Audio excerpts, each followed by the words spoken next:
On your computer, on your Wi-Fi radio, on your iPhone. Commercial-free original talk. Only on LA Talk Radio. Your favorite talk station.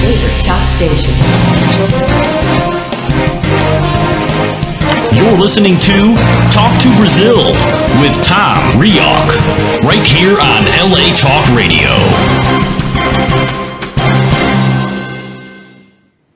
Well, hello everyone, and welcome to Talk to Brazil, the world's first English-language internet radio program about business in Brazil. I'm Tom Reaoch, and your host for the show.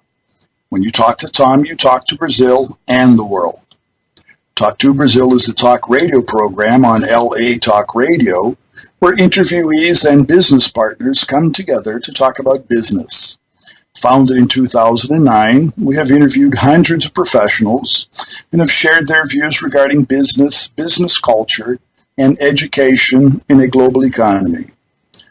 Our audience is made up of listeners from all over the world, mainly the United States, Canada, Great Britain, but also China as well as Brazil.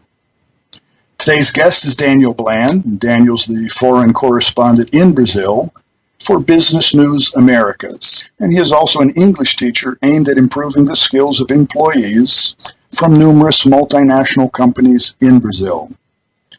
Daniel is also a member of my networking discussion group on LinkedIn, where we have crossed on several discussion topics.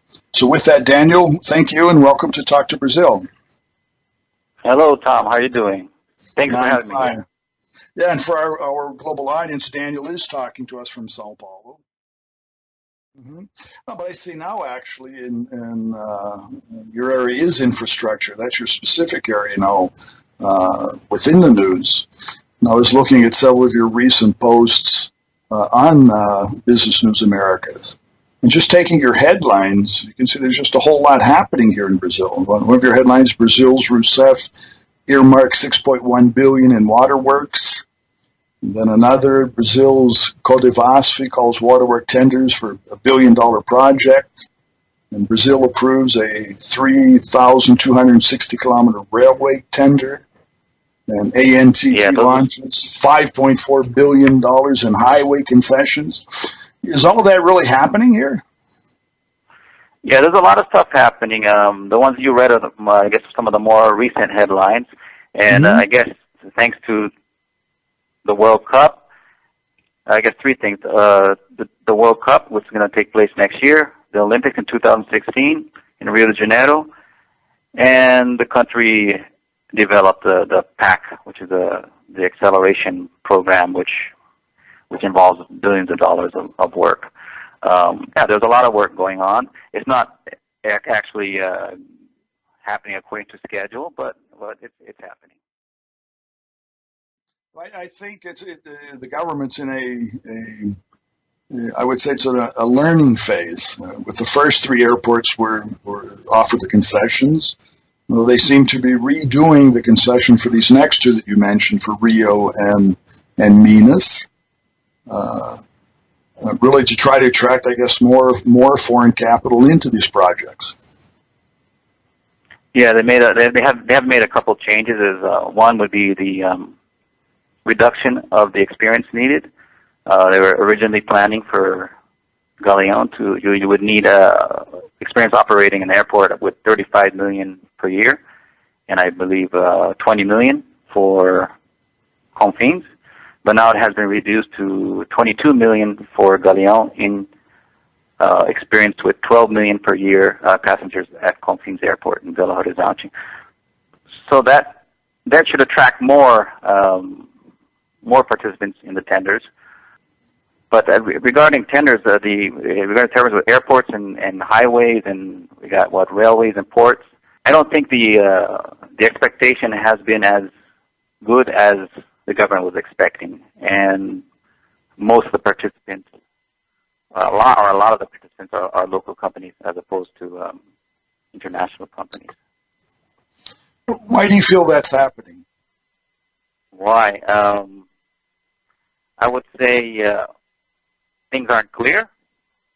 Regulation in Brazil is not clear. I would say the highways are probably the clearest, and and then after that would be airports. Then we have ports and railways, which are still being developed as far as what type of concession model is going to be launched.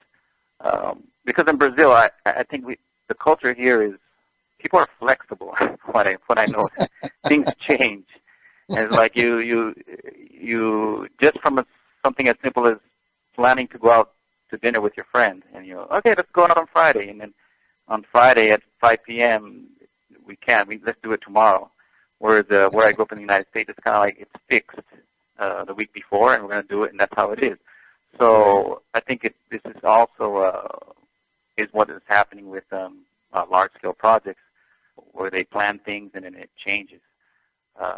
And for an investor, this poses a risk. One of the points that comes up is still the need for Brazilians to learn English. And still, the last number I heard, like only 3 or 4% of executives actually speak English. What's your feeling on that?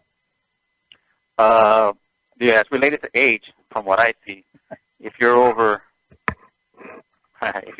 50, the percentage is very low.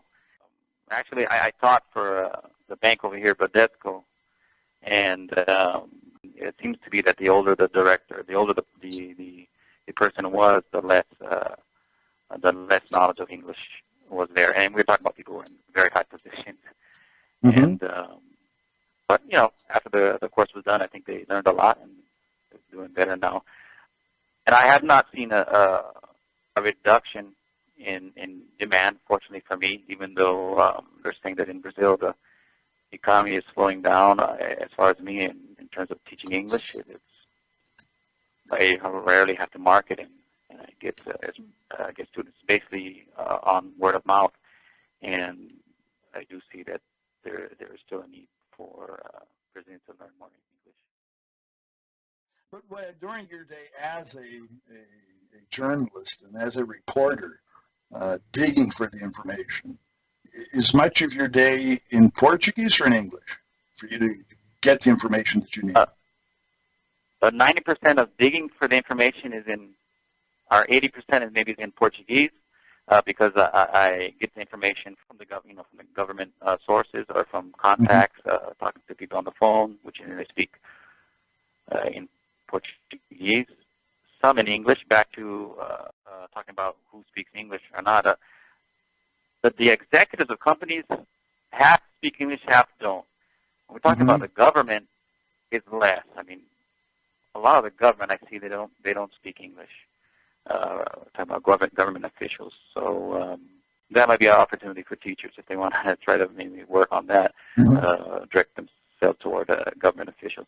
But most of it is in Portuguese, but the outcome is in English. So I write in English.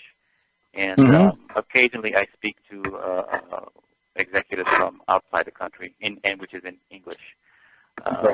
Fortunately, you and I speak English, and I have spoken to quite a number of business individuals and executives from around the world, from France to India to Indonesia to Asia, and they all speak our language, which is English.